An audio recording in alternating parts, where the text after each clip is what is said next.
Okay, well, that didn't show the video that I was hoping it might show. So you have to forgive me for that. I queued up a video that explained where we stand on poverty. And, you know, as we go into tomorrow, people are going to be ripping presents open. People are going to be enjoying their meals, enjoying family time.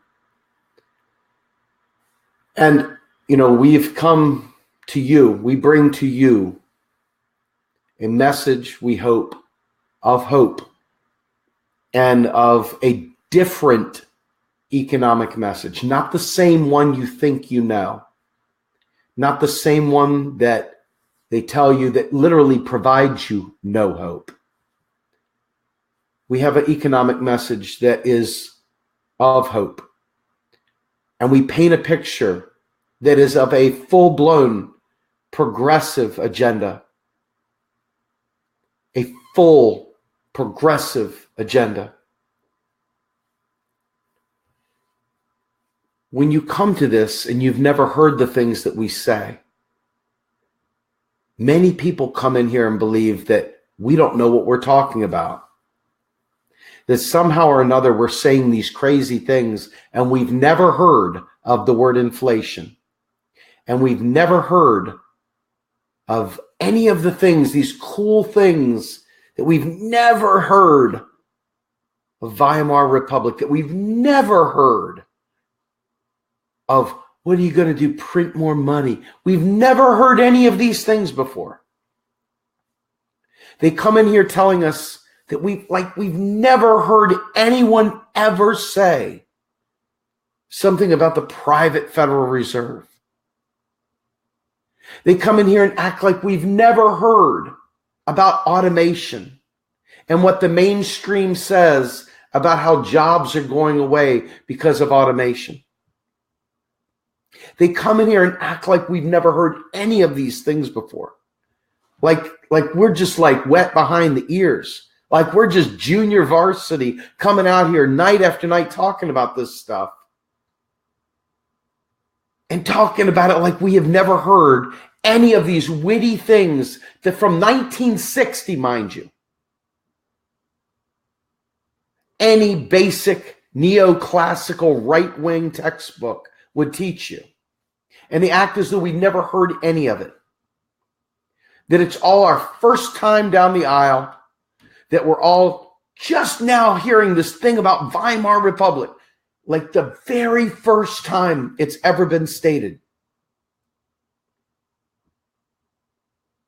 It is fucking unbelievable that people would come to a live stream or to a page that literally focuses nonstop on progressive economics, on putting forward a progressive agenda, that day in and day out we would do that.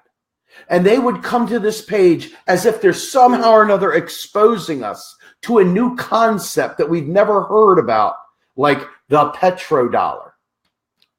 Like, guys, stop right where you are. I've got to tell you about this really cool thing that I heard on my libertarian radio station about the petrodollar.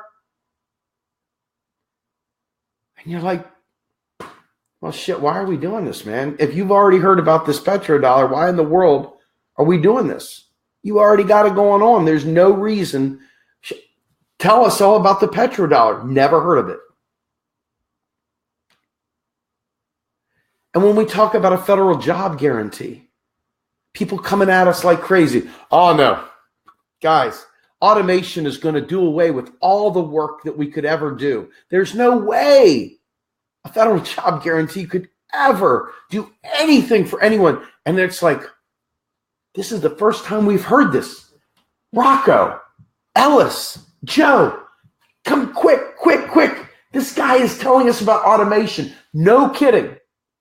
He's telling us that everything we're talking about with the job guarantee is completely wrong. Seriously, this guy right here, he was watching libertarian stuff. No joke. Yeah, for real. He's got it going on, man.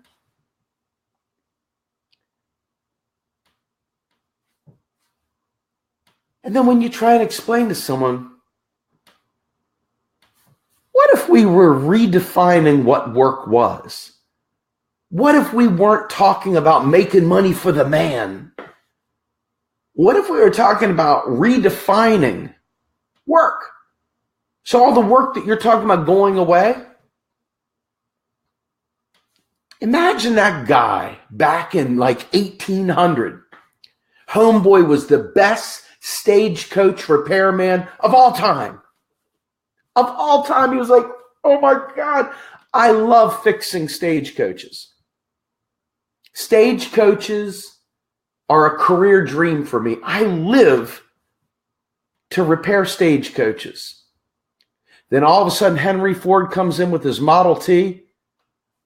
He comes around, big wad of chewing tobacco in his mouth. I don't think this thing's ever going to take off. Stupid car. Well, I think Stagecoach is far more predictable, far more easy to repair, and I think it's sustainable. I think that we're going to go with Stagecoaches. You're like sniggering because guess what? The Model T is about to take out the Stagecoach. Oh, snap. You mean to tell me that me, as the blacksmith, banging away on the metal, that there is somebody going to come up with a way of smelting and doing all these other things and pouring it into molds, and I'm not going to have to bang it and bang it and bang it with my hammer and anvil? Well, there, God, what's going to happen to all the jobs? The blacksmiths are going out of business. And oh my God, the printers, what in the world are we going to do? All this electronic printing. They don't need me sitting there laying the printing press, laying the typeset, doing all this stuff. Oh my God. You mean to tell me that the newspaper can be automated? Oh, those computer things will never take off. They don't need a computer. What the heck are we going to need a computer for? What do you mean? You mean to tell me I'll be able to get the news on a silly little phone like this? Are you telling me seriously I'll be able to do that? No way. Nobody's ever going to want to look at a little tiny screen like that. Nobody's ever going to want to do it. What are you, crazy? Who in the world would want an IP address for their light switches? My God, you mean to tell me you'd want to dim your lights from your phone while you're on the road so that the robbers don't know you're not home? Who'd ever want that? That's craziness. Whoever thought they would have driverless cars? Oh, snap. Folks, automation is going to come no matter what. The question is, what do we do with it? Do we let automation and all the benefits thereof go to the 1%? Or do we find a way so that it benefits all of society? And let's talk about that for a minute. There is no evidence whatsoever that all this automation has suddenly made productivity go through the roof, so they're doing away with jobs. It's not like that. So why do you think people keep going back to that? Well, it's mainstream news, but all these edgy people that don't do the mainstream news repeat the mainstream news. Why is that? Because there's a deficit of imagination. Now, we've talked so many times, I'm not going to give you a long-winded review of this. But what happens if you have a federally funded job guarantee program that is locally administered? And I'm not talking about working for the man. I'm talking about serving one another in your local communities and getting a paycheck for it. What if volunteer work that you typically don't get paid for was suddenly compensable and could be part of a federal job guarantee? What if we valued care workers more?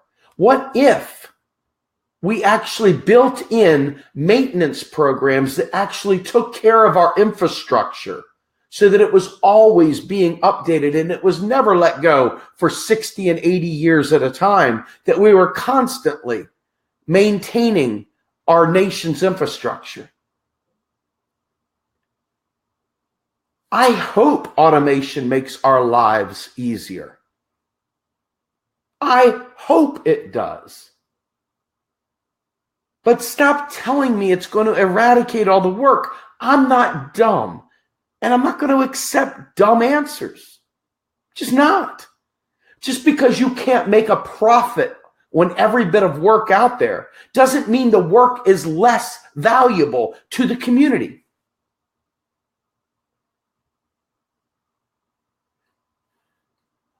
But what happens when we've allowed ourselves to be convinced that we're nothing but consumer bots that they can just throw money at and that will consume the capital's output? If that's all you think we are, is consumption units, well, I don't want to be a part of your world if that's what you think a future should be. I don't want to just be a consumption unit.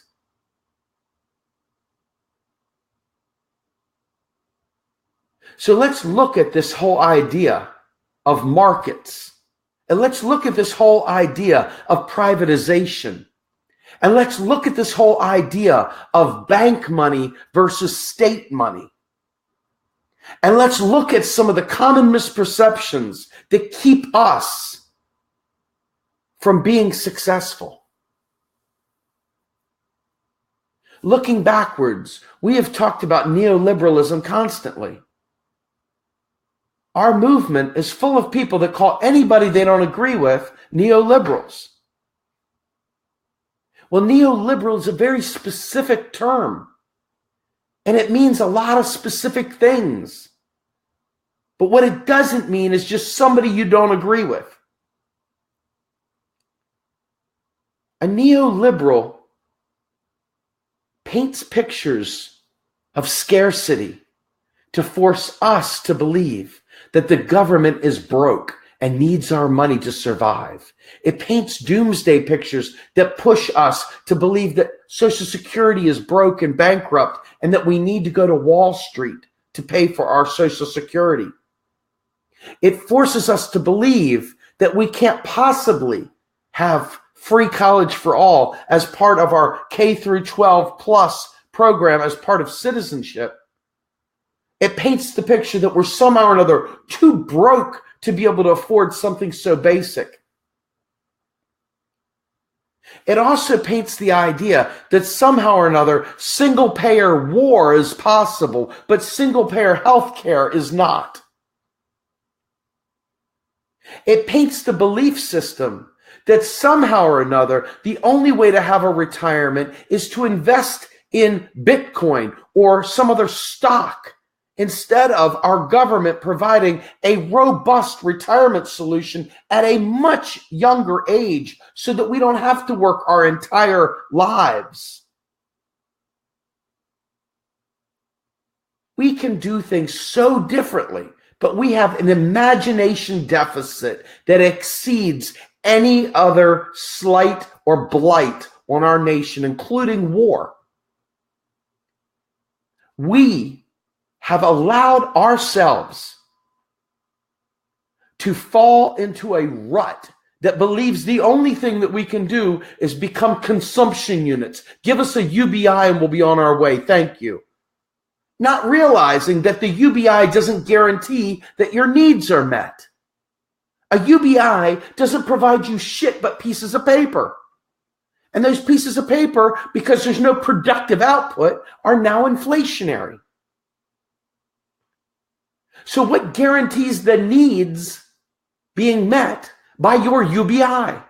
It's an economic issue, not a political one. And because it's not a political one, it doesn't fit neatly on a bumper sticker. And therefore, you'll probably not be as interested in it. You can't get your megaphone out there and do really good chants. So this puts us into a decidedly bad situation because we've got attention spans shorter than that of gnats, shorter than that of a squirrel. If the explanation takes longer than a bumper sticker, we lose interest.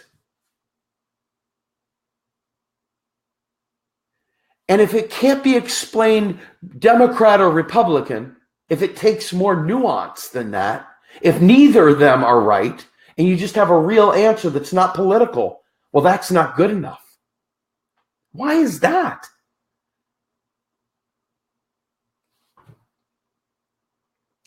Folks, neoliberalism is about getting rid of public policy and pushing it to the private sector. It's pushing us to corporations. It's pushing us to private solutions where we're out there dog eat dog trying to survive by hook or by crook on our own merit without the national resources coming to bear to keep us solvent and sane and happy and alive. As a progressive, I look for everyone to prosper, not just a couple guys that made the right gamble on Bitcoin. If you'd have bought Bitcoin 3 months ago, you would be doing much better. Aren't you stupid for not buying Bitcoin? Not that kind of garbage. I'm talking about a solution for everyone to survive and thrive. Not, hey man, you're just jealous you didn't get in on it quickly enough. That's an LOL libertarian, dog eat dog, Ayn Rand, makers and takers, fuck you, I got mine mindset that is worthless. You haven't heard me say that in a while.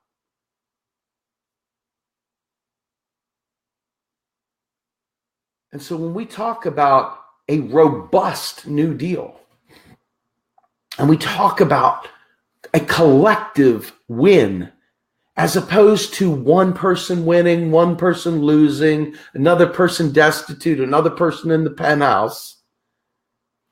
We're talking about preventing the bottom from being so devastating that people die. Now, of course, people are going to die because that's what happens in this world. We all die at some point. But we don't have to all die like that, right? We don't all have to die like that. So I'm going to show you a video that our video guy, Matt Waldy, put together. And I'm going to cut out a part of it at the end because it's no longer relative. But it's some stuff from Ellis and myself. I want you to take a look at this and tell me what you think, okay? This right here is something that I am proud of. And I hope you enjoy it as well.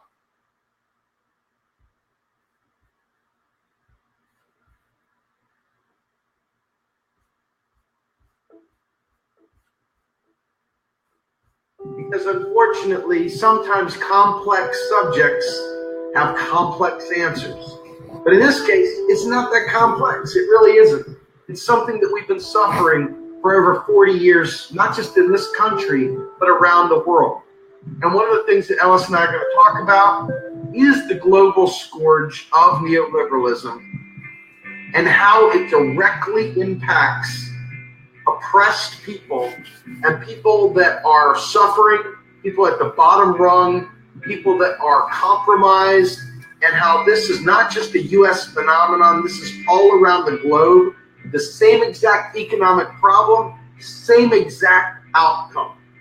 Different groups are the scapegoat, different groups are the perpetrators, and different groups are the ones that end up suffering and dying. And worse yet, it always ends up coming because the answer is more complex than fits on a bumper sticker.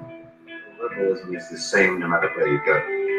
Okay, it's the same in Japan, it's the same in Canada, it's in Australia, same in the UK, same in Germany, same in Greece, same in France, same in the US. Okay, it's a political, social, and economic ideology, is what I should say. It's a socio-economic ideology, and part of it is, the great majority of it is to transfer the means of control of the economy from the public sector to the private sector. So when we're talking about that, we're talking about privatization.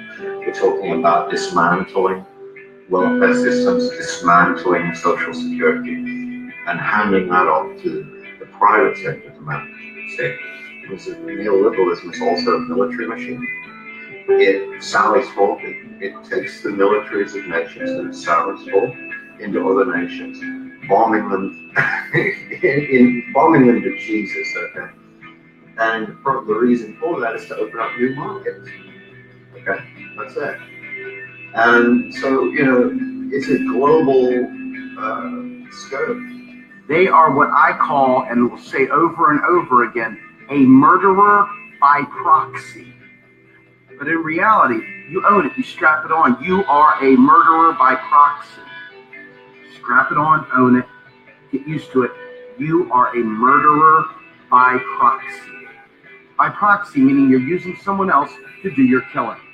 The point is that neoliberalism, through economic liberalism, neoliberalism then transforms society, virtually changes society to where the market itself permeates every aspect of society you can imagine. Okay?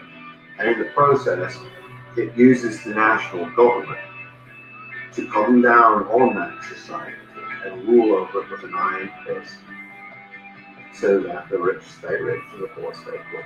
Grenfell Towers is a perfect example in the UK. That's a monument to neoliberalism right there.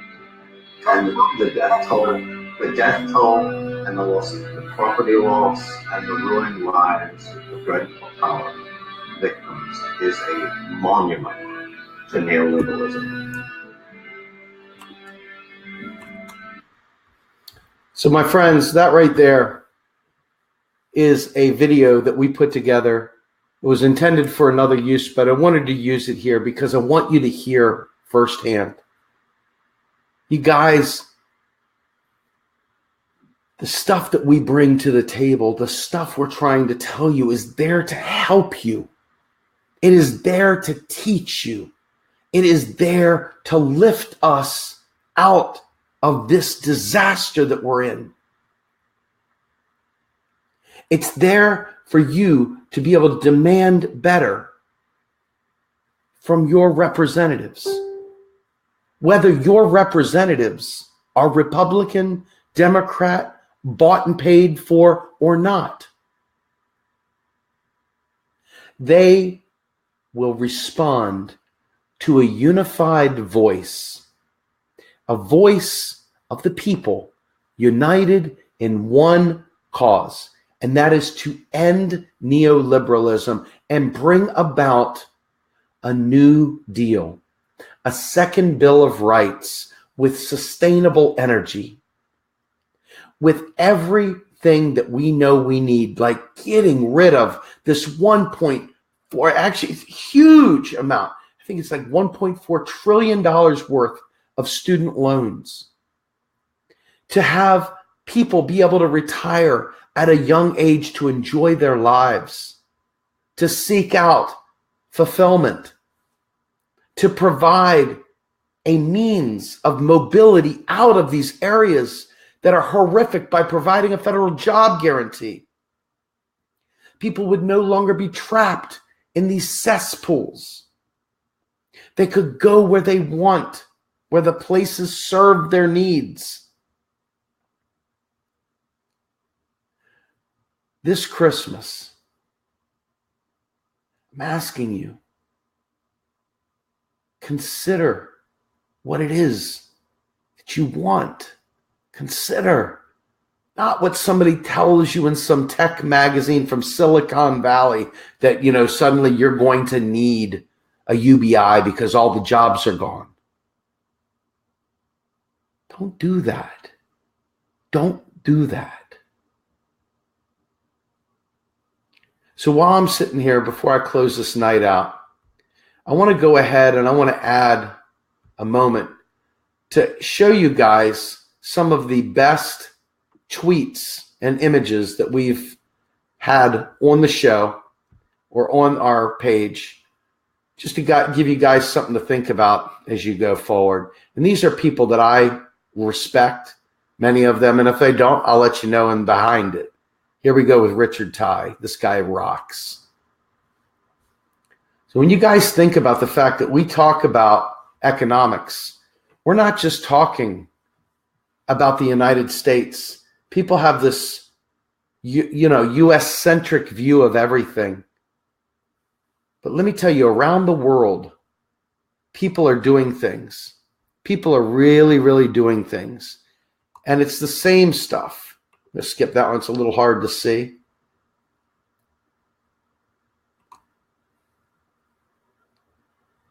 Stephanie Kelton out there warning Democrats not to focus on deficits once in power, lest their agenda languish.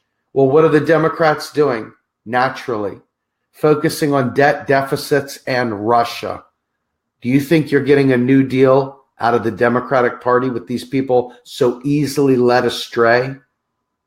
I don't know. It's up to us to change their minds and everyone else's. Democrats are underestimating the extent to which the tax cuts are going to deliver in some respects.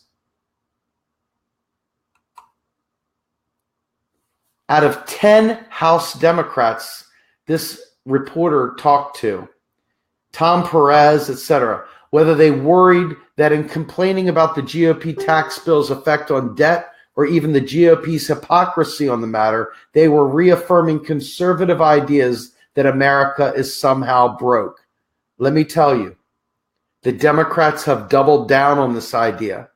How in the world do you think they'll ever be able to come back and say, hey guys, let's go ahead and do a great big monstrous New Deal?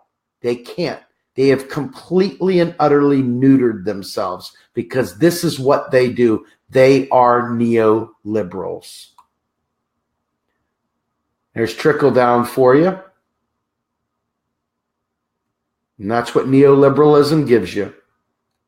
That warm feeling on your back, that's not love. That's the top peeing down on us. And you know something? This is a great one. I love when people who have been through hell walk out of the flames carrying buckets of water for those still consumed by the fire.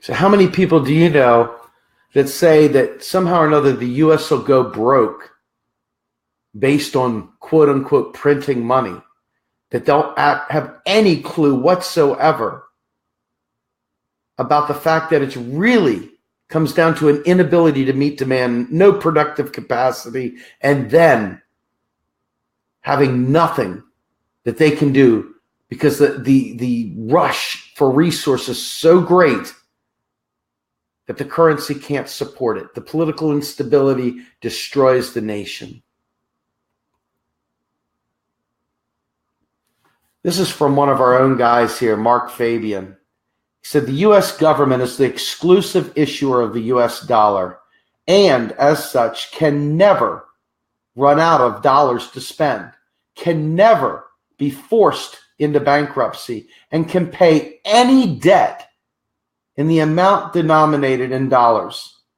So why would it need to collect dollars it has already spent into the economy to fund further spending? Guys, think about this. State and local governments, and you can read the rest.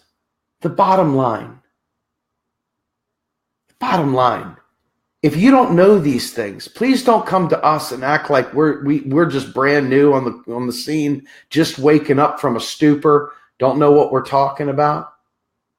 We know exactly what we're talking about, and we're trying to help you guys because your success is our success.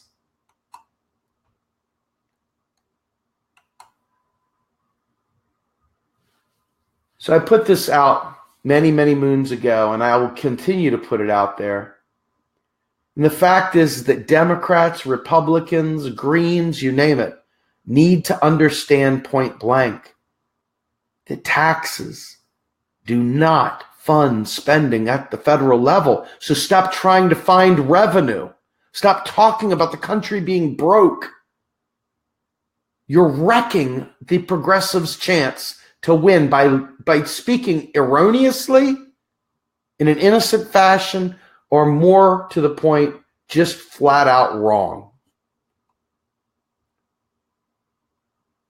You know, imagine if we leveraged our sovereign currency right now and put it toward green energy. How many geopolitical battles, wars fought for natural resources that could be easily satisfied by the sun, wind, hydropower, you name it. We continue to lose every time.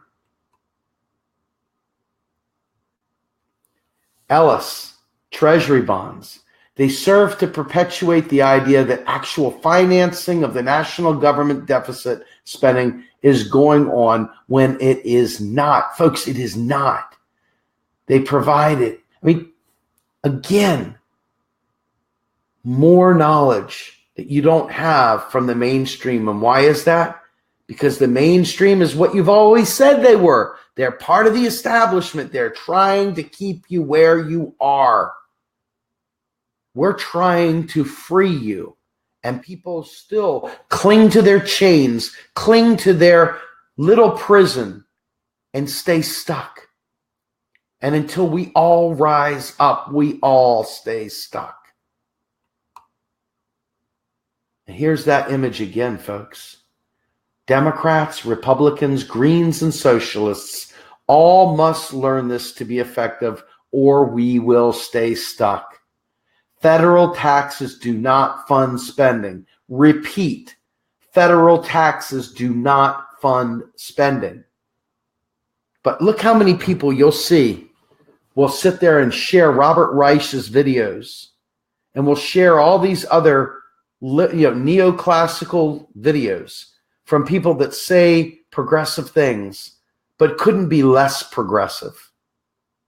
And they say things that literally prevent us from having a progressive agenda.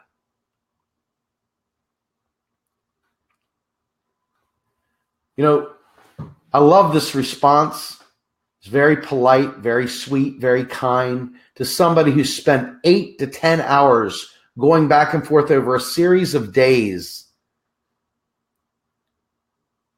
And the Deficit Owls out there on Twitter said, "No offense to you, sir, but you're taking theories developed when the whole world was running on a fixed exchange rate and assuming they're still valid in today's world of floating exchange rates. They're not." Far too many people will click off this video that don't know anything about floating exchange rates or fixed rates. And they'll wonder, but they'll still parrot the same ignorant economic lines. And it will keep us stuck still yet again. This is kind of cute.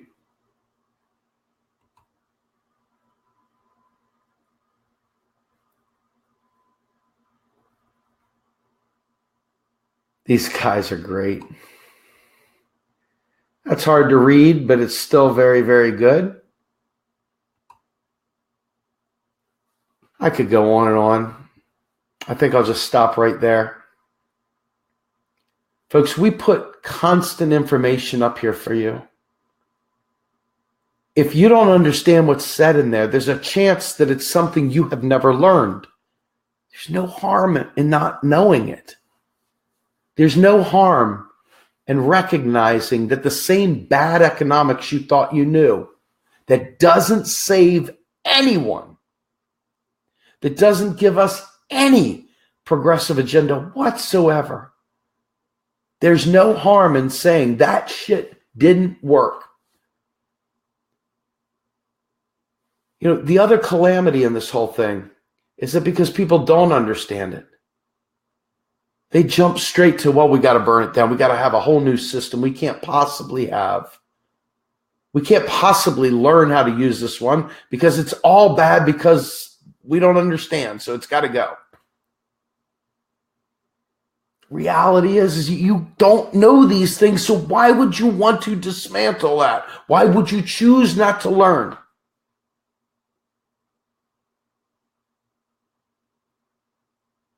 Friends, the choice is ours. As we head into these holidays and you have a little bit of downtime and you're not rushing around, take the time to read the articles that you skipped or you just read the headline. Take the time to read these economic things that we put forward. You'll be a better progressive tomorrow. You'll be a better progressive. And you'll be able to fight the battles that we have before us. Don't just skip it because you don't think you'll understand it. Don't just skip it and not ask questions because you're afraid that someone will mock you. The only people that deserve mocking are the ones that come up and act like they know. And they don't come from a position of asking. They come in trying to tell us this stuff that everyone's already learned. All that bad economics we've already learned. You're not telling us something we don't know. Stop doing it. Come in looking to learn. We're trying to change the world, not teach you some old school shit that doesn't work and that is not accurate. We're teaching you something new. Because we want to change the world, not so we can repeat the same stinking mistakes over and over and over again. Don't come to the table ready to teach us about Milton Friedman and hyperinflation and what are you going to do, print more money? We don't need to hear it. We've already heard it. It's bunk. Take a minute to learn. Take a minute to learn. Be a better progressive. Be a better father. Be a better mother. Be a better son or daughter. Be a better citizen. Take the time and do the reading.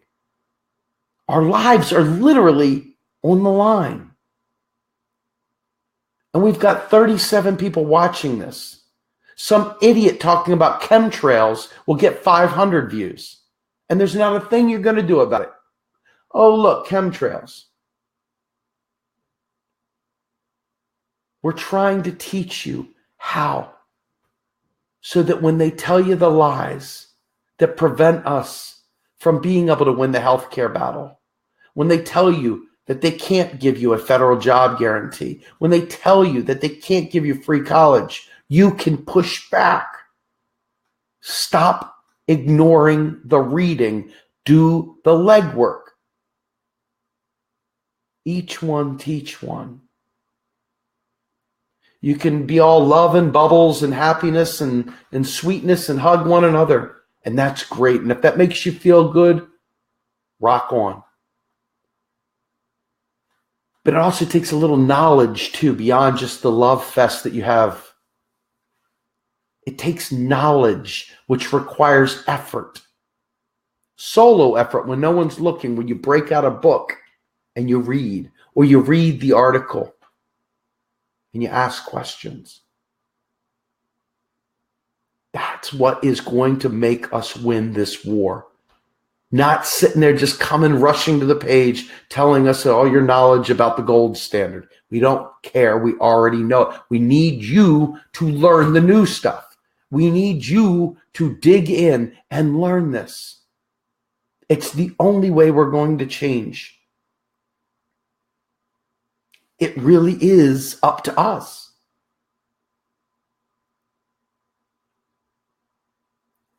I hope you had a great time tonight. I hope you have a great Christmas tomorrow.